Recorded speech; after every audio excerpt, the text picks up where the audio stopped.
Olá, mais uma vez, bem-vindos. O meu nome é Rui Aguiar, trabalho na empresa OPCO, como já todos podem calcular.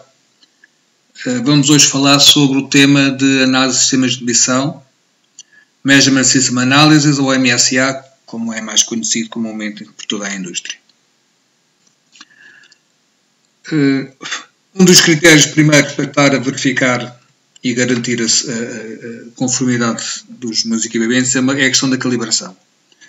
A calibração tem um resultado e este resultado é um conjunto dos valores resultantes da comparação dos resultados fornecidos pelo instrumento de medição com valores materializados pelo padrão. Ou seja, implica que haja resultados numéricos em que eu vou comparar esses resultados numéricos com os valores de referência. E isto vai determinar a exatidão do dispositivo. Outro dos critérios importantes é o erro máximo admissível. Ou seja, qual é que é a soma do erro das leituras em relação ao padrão e a incerteza do meu equipamento. A soma de ambas estes valores vai dar o erro máximo admissível associado a cada um dos equipamentos. Isto quer dizer o quê? Que eu tenho um valor lead no instrumento, tenho um valor de referência, que é o valor mais perto do valor exato, porque o valor exato eu nunca consigo saber qual é que é. E a diferença entre esses dois valores dá-me o meu erro e, por sua vez, aquela variação é a incerteza em relação ao valor lead do instrumento comparativamente com o valor de referência. Os critérios de aceitação para o erro máximo admissível pode ser feito através de normas, porque todos os fabricantes, para construírem e fabricarem equipamentos de medição, têm que também seguir determinadas normas de construção e essas normas dão o determinado erro máximo admissível. Ou então legislação, ou então do próprio fabricante, se houver fábrica interna de calibres. E tem que ser com um objetivo a medição que eu estou a fazer, ou seja, qual é a tolerância, qual é a especificação do processo, e aquilo que eu vou medir e qual é que é a respectiva variação. O erro é o que? É a diferença algébrica entre o resultado da medição e o valor convencionalmente verdadeiro da mensuranda, ou seja, da grandeza medida. Quando eu estou a fazer uma certa medição, tenho o valor que é lido no instrumento, ou seja, aquilo que eu meço, e tenho o valor verdadeiro ou convencionalmente verdadeiro. A diferença entre os dois vai-me dar o erro que cada um dos equipamentos de medição e dos processos de medição está associado. Os erros podem ser erros grosseiros, erros sistemáticos, erros aleatórios ou a soma dos três em conjunto. Todos eles vão garantir ou vão fazer com que o erro seja cada vez maior. A incerteza é, portanto, a estimativa que procura caracterizar o intervalo de valores dentro do qual se encontra o verdadeiro valor da grandeza medida. Eu nunca sei exatamente quando vou medir uma determinada peça, se no instrumento de medição me marca lá 10,0 mm, o valor não é 10,0 mm, eu tenho uma incerteza. Se essa incerteza for de 0,01, eu sei que o valor verdadeiro que me está a ser garantido por aquela medição, ou o valor verdadeiro daquele produto, há de ser 10 mm mais ou menos 0,01. Ou seja, eu sei que o valor verdadeiro há de estar entre esses dois valores. O resultado da medição então vai ser o valor medido mais ou menos a incerteza. A estimativa de incerteza deve ser feita após a eliminação de todas as componentes sistemáticas de erro conhecidas. Isto quer dizer o quê? Eu só vou pôr-me a calcular incertezas dos meus equipamentos quando todo o processo de medição está estável e está controlado. Então o que é que eu faço com a análise dos sistemas de medição? Vou-me focar em compreender o processo de medição, determinar a contribuição do erro do processo e avaliar a adequabilidade do sistema para efeitos de controle do produto e do processo. Centra-se a nível da compreensão e da melhoria, ou seja, da redução da variação das minhas medições, e a incerteza é a gama de valores de medição definidas por um intervalo de confiança associado a um resultado de medição e que é expectável incluir no valor verdadeiro da medição. Outro dos critérios que também é importante é definir a periodicidade da calibração. É obrigatória a calibração inicial, para confirmar o cumprimento das especificações da metodologia exigidas, e depois uma calibração periódica que é definida a sua periodicidade em função do tipo de instrumento, recomendações do fabricante e de legislação, da especificidade e da severidade das condições de operação, da frequência da sua utilização da influência do ambiente e da exatidão da medição pretendida. E, por último, do historial do próprio equipamento e do próprio sistema de medição. Portanto, todos estes critérios vão dar origem a que possa haver o mesmo equipamento, mas com diferentes periodicidades de calibração, dependendo desses 4 critérios que foram falados anteriormente. O que é que fala então o sistema do MSA? O objetivo deste sistema, então, este documento é essencialmente apresentar linhas de orientação para avaliar a qualidade dos sistemas de medição. Será necessária a aprovação do cliente para aplicar métodos que não são cobertos neste manual. Portanto, o processo geral de medição é constituído da mesma maneira que há um processo geral, tem uma entrada, tem uma determinada operação e depois tem uma saída, um output. Quando eu estou a medir, é exatamente igual. Tenho um processo, é um processo de medição, é um processo de fabrico. Eu depois vou medir essa peça, vou analisar, vou retirar ali um valor e vou tomar uma decisão. Exatamente da mesma maneira como eu faço um processo geral. As decisões e erros. Que tipo de decisões erradas é que pode acontecer quando eu estou a fazer uma determinada medição? Os erros acontecem quando eu estou próximo dos limites superiores ou limites inferiores de especificação. E há 2 tipos de erros sempre. Sempre e unicamente. São os erros tipo 1, o risco do produtor ao falso alarme, ou seja, rejeitar uma peça boa. O rejeitar uma peça boa é criar sucata onde ela não existe, é aumentar os custos. Existe também o erro tipo 2, que é o risco do cliente ou falha da detecção, ou seja, aceitação de uma peça má. Eu não consigo verificar que a peça não está ok e envio a peça para o cliente com todos os problemas que isso vai originar. Portanto, este ponto crítico ocorre quando o erro do sistema de medição intercepta os limites de especificação. Só quando eu estou ali na zona 2, onde estou numa zona cinzenta próximo dos limites superiores e inferiores de especificação, é que eu vou ter maiores dificuldades em estar a determinar o verdadeiro valor daquela peça, daquela grandeza que eu estou a medir, e ali eu não vou ter um risco superior de estar a tomar uma má decisão. Na zona 1 as peças vão sempre não ok, na zona 3 as peças vão sempre boas, e ali na zona 2 eu não vou ter os maiores problemas. Nessa perspectiva temos 2 abordagens possíveis, que não são incompatíveis. Portanto, seguimos aquele desenho ali de baixo. O primeiro processo, ou a primeira abordagem, será reduzir o meu processo produtivo. Reduzir o meu processo produtivo quer dizer o quê? Quer dizer ter todas as peças na zona 3. Se todas as peças estiverem na zona 3, o risco de estarem peças na zona 2 é muito baixo, ou seja, o risco de estar a tomar uma decisão também é muito baixo. Outra metodologia seria melhorar o sistema de medição, reduzindo a área das zonas cinzentas. Quanto menos zonas cinzentas houvesse, quanto menor for a área das zonas cinzentas, menos peças existem a calhar lá dentro e menos há o risco de tomar más decisões. Uma situação expectável de utilizar um instrumento com uma discriminação muito superior durante o processo de aprovação e posteriormente utilizar outro equipamento de produção. É isso que eu tenho que analisar no meu processo de aceitação. Por exemplo, utilizar uma CMM durante uma fase de aprovação. O que é que eu tenho que avaliar então? Tenho que verificar se existe a variação atual do meu processo.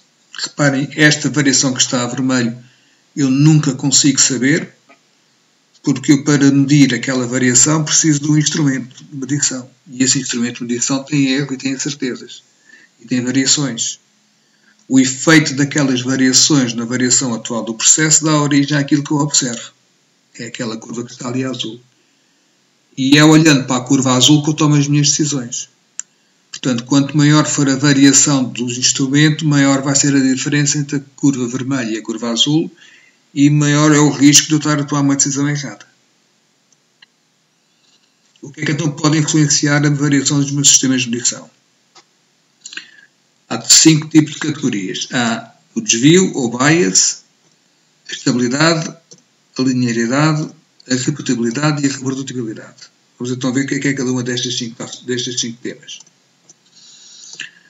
Antes de mais, resolução. A resolução do equipamento é a alteração a partir de um valor de referência que um equipamento pode detectar e indicar com confiança. A resolução é uma característica própria do equipamento. A medida desta capacidade normalmente a menor diferença entre indicações do equipamento. normalmente, e como base, devemos sempre adotar 1/10 do valor da tolerância, ou seja, o equipamento de medição deve ser capaz de discriminar até 1/10 da variação do processo e da tolerância. O que é que isso influencia? Influencia um fator que vai ser decisivo na aceitação dos sistemas de medição, que é o número de categorias distintas. Se eu tiver pouca variação, se eu tiver pouca resolução do meu equipamento, eu não vou conseguir distinguir nenhuma categoria de dados dentro de todas as peças que estou a medir. Ou seja, dentro daquela curva que está ali indicada, eu não consigo distinguir nenhuma das peças. À medida que eu vou aumentando a minha resolução, ou seja, à medida que eu vou aumentando o número de categorias distintas, eu, no curva lá de baixo, eu consigo distinguir aquelas 6 áreas todas, consigo distinguir as peças que estão em cada uma daquelas áreas. Ou seja, estou a aumentar o número de categorias distintas. Em termos de aceitação dos sistemas de medição, o número de categorias distintas mínimo indispensável terá que ser 5 ou superior a 5.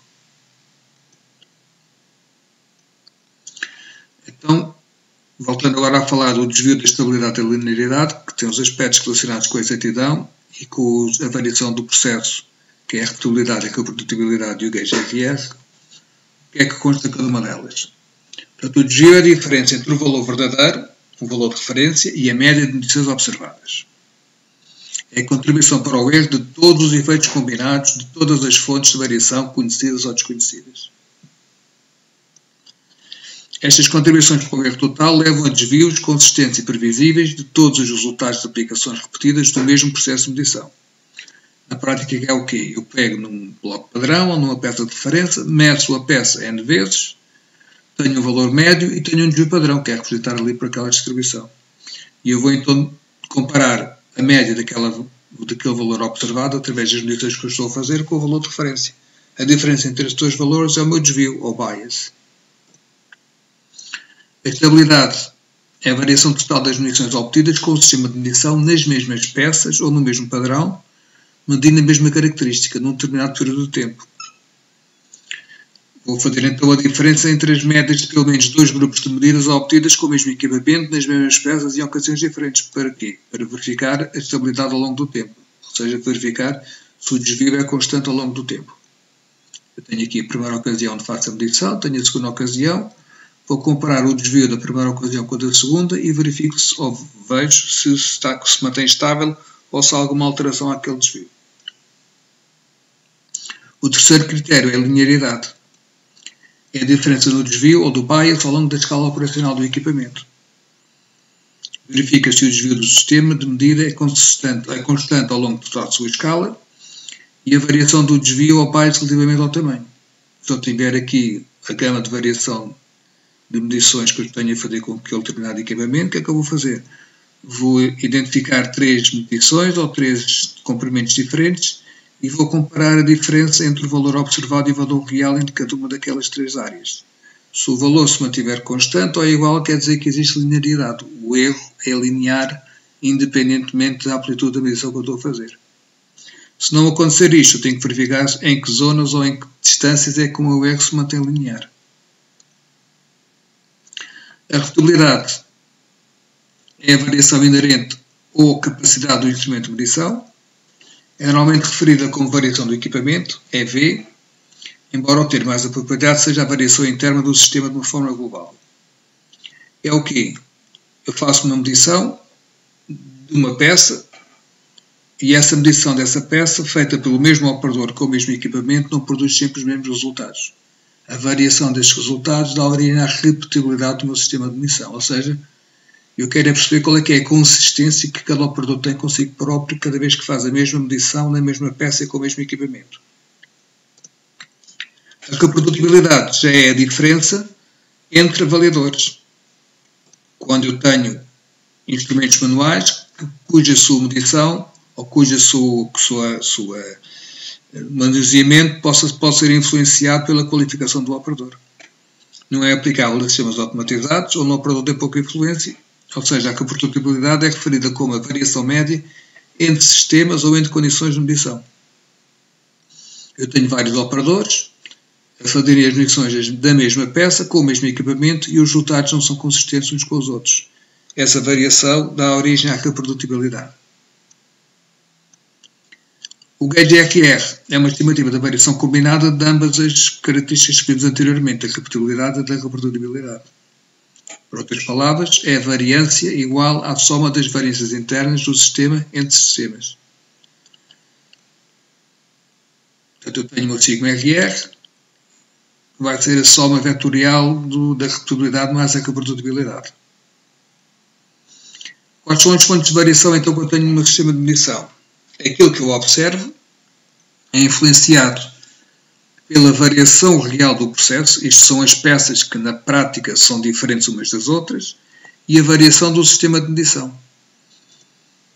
Portanto, a variação real do processo tem a ver com a variação de longo prazo, de curto prazo dentro de cada uma das amostras das peças que eu estou a recolher. E a variação do sistema de medição pode ter a ver com o instrumento ou com os avaliadores. Se tiver a ver com o instrumento, são estas 4 características, que é a repetibilidade, calibração, estabilidade e linearidade. Se tiver a ver com os avaliadores, é a reprodutibilidade. O que se passa é que, se eu lá em cima tiver 100%, que é a variação observada no processo, a maior parte da variação tem que ter a ver com a variação real do processo e não com a variação do sistema de medição. A componente da variação do sistema de medição tem que ser a mais baixa possível, porque eu não estou a avaliar se as peças estão boas ou se não estão boas. Eu, nesta fase, estou a avaliar se, quando a peça está ok, eu consigo, através do meu sistema de medição, dizer que a peça está ok. E se a peça não está ok, eu, através do meu sistema de medição, também consigo dizer que a peça realmente não está ok. Ou seja, não quero tomar decisões erradas. A análise numérica é feita. Portanto, se eu estiver a falar de critérios por variáveis, os requisitos de aceitação são o sigma-RR, a percentagem tem que ser inferior a 10%, é considerado aceitável o equipamento. Se for entre 10% a 30% pode ser aceitável, dependendo da importância da aplicação, do custo, e deverá sempre ser aprovada pelo cliente. Se for superior a 30%, o sistema de medição é considerado não aceitável e devem ser evitados todos os esforços para melhorar o sistema de medição.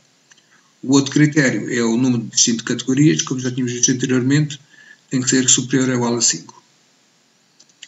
Se eu estiver a falar de um sistema por atributos, o valor da medição é 1 diante do número finito de categorias. Pus a oposição num sistema de medição por variáveis em que o valor da medição pode ter um contínuo de valores. Portanto, eu aqui, o que é que eu quero saber? Os atributos é o quê?